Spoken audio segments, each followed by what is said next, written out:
November 1440, Edinburgh Castle. The air inside the great hall was thick with the scent of roasted meat, expensive wine, and attention no one dared to name.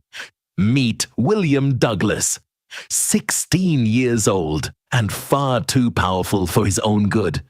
Beside him sat his younger brother David.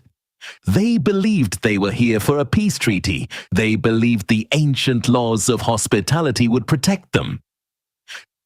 But as the silver lid was lifted, the laughter died. There was no feast on this platter. There was only the severed head of a black bull. In the cold hills of Scotland, this was a death warrant. To understand why children had to die, you have to understand the name Douglas.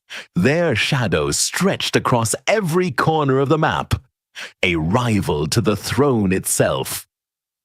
This was the work of Sir William Crichton and Alexander Livingston, men who traded their souls for a stable kingdom. They didn't see two boys. They saw a virus that needed to be cut out. Behind closed doors, they whispered a plan that would stain the history of the West forever.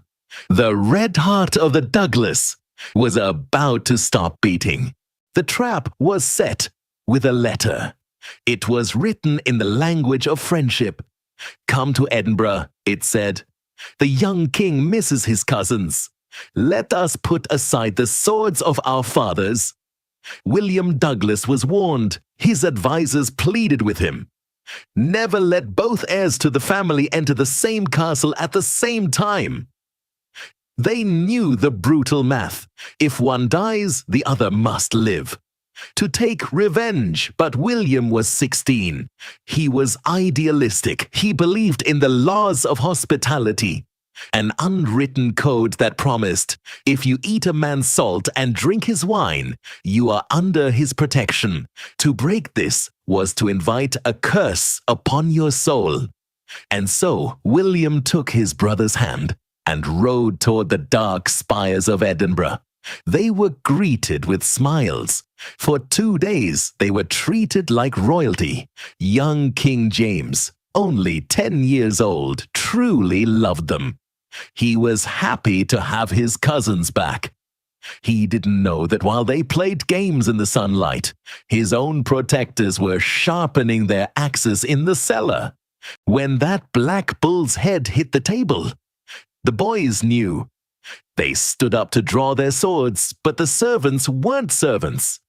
They were Crichton's assassins. They swarmed the boys before they could even clear their scabbards. The most heartbreaking moment of the night wasn't the violence. It was the plea of the king.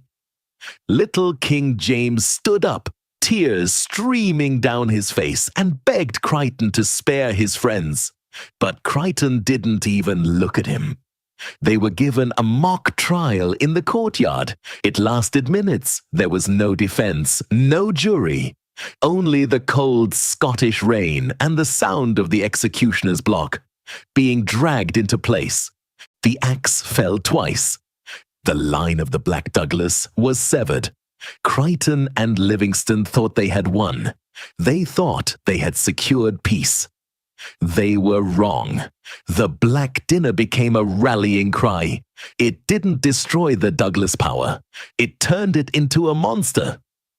For decades, Scotland burned in a civil war fueled by the memory of those two boys. The Douglas clan became the crown's greatest nightmare. Centuries later, a writer named George R.R. Martin would read about this night. He would take the broken laws of hospitality, the hidden assassins, and the soul-crushing betrayal, and he would call it the Red Wedding. If you found this betrayal as chilling as I did, hit the like button. Subscribe for more tales of historical betrayal and revenge.